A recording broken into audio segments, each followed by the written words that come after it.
실패를 피하는 능력보다 실패에서 회복하는 능력이 더 중요하다. 넘어지지 않는 삶이 정말 성공한 삶일까? 당신은 실패할 가능성이 높은 일에 기꺼이 도전할 수 있는가? 이 질문 앞에서 많은 사람이 망설인다. 실패가 두렵기 때문이다. 실패하면 돈을 잃을 수도 있고 사람들의 평가가 달라질 수도 있다.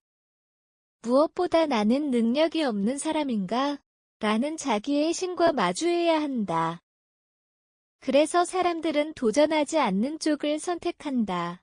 준비가 더 필요하다는 이유를 붙이고 때가 아니라며 미루고 조금 더 확신이 생기면 시작하겠다고 자신을 설득한다. 하지만 인생에서 완벽하게 준비된 순간은 좀처럼 오지 않는다. 새로운 사업을 시작할 때도 직장을 옮길 때도 새로운 기술을 배울 때도 마찬가지다. 도전에는 언제나 불확실성이 따라온다.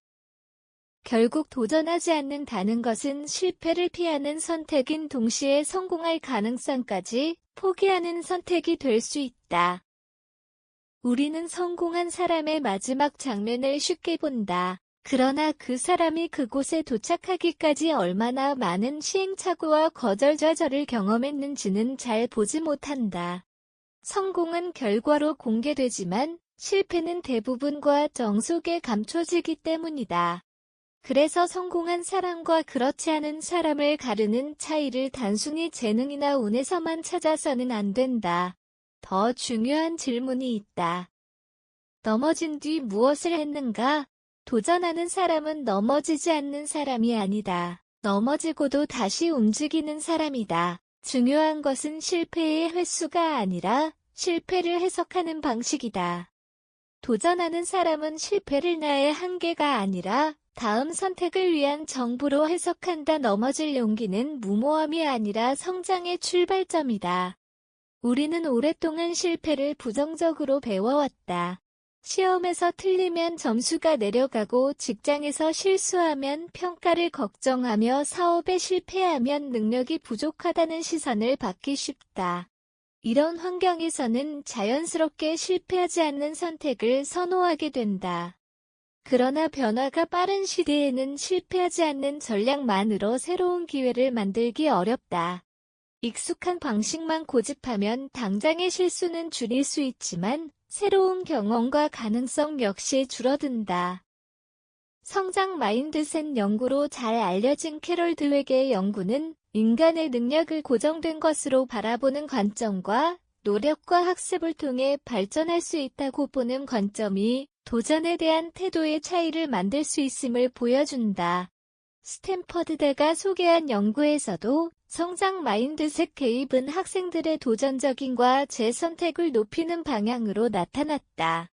여기에서 중요한 점은 실패하면 무조건 성장한다는 낭만적인 이야기가 아니다.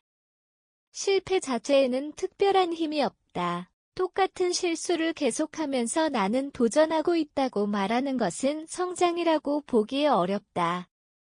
실패에서 무엇이 잘못됐는지 확인하고 방법을 바꾸고 다시 실행할 때 비로소 실패가 경험이라는 자산으로 전환된다. 하버드 비즈니스 리뷰가 소개한 연구 역시 실패했다고 저절로 교훈을 얻는 것은 아니라고 지적한다. 실패를 경험한 연수의 창업가조차 이전 실패에서 제대로 배우지 못하고 과도한 낙관을 반복할 수 있다. 따라서 우리가 길러야 할 것은 실패하는 능력이 아니다. 실패를 수정하는 능력이다. 넘어질 용기란 무작정 위험 속으로 뛰어드는 태도가 아니다. 실패할 가능성을 인정하면서도 시도하고 결과가 좋지 않으면 원인을 살피고 다음 행동을 수정할 수 있는 태도다. 성공을 가르는 결정적 차이는 재능보다 다시 시작하는 힘에 있다. 실패를 두려워하지 않는 사람들은 무엇이 다른가? 도전하는 사람에게도 두려움은 있다. 창업가를 대상으로 한 연구에서도 실패에 대한 두려움은 행동을 막기도 하지만 경우에 따라 더 치밀하게 준비하고 노력하도록 만드는 동력이 되기도 한다.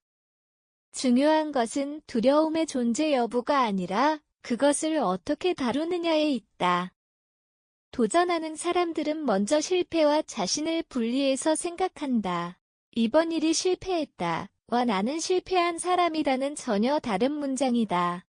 첫 번째 문장에는 수정할 여지가 있지만 두 번째 문장은 사람 자체의 판결을 내린다. 실패를 자신의 정체성과 결합하는 순간 다시 도전하기 어려워진다. 두 번째는 실패 앞에서 질문을 바꾼다. 왜 나는 이것밖에 안 될까? 보다 2번과 정해서 무엇을 바꿔야 할까? 라고 묻는다. 첫 번째 질문은 자책으로 향하지만 두 번째 질문은 해결책을 찾게 한다. 세 번째는 작은 성공을 축적한다. 큰 목표만 바라보면 실패의 충격도 커진다. 반면 목표를 작은 행동으로 나누면 오늘 할 수 있는 일을 찾을 수 있다. 책을 쓰고 싶다면 오늘 한쪽을 쓰고 사업을 시작하고 싶다면 잠재 고객 한 명의 이야기를 듣는 식이다.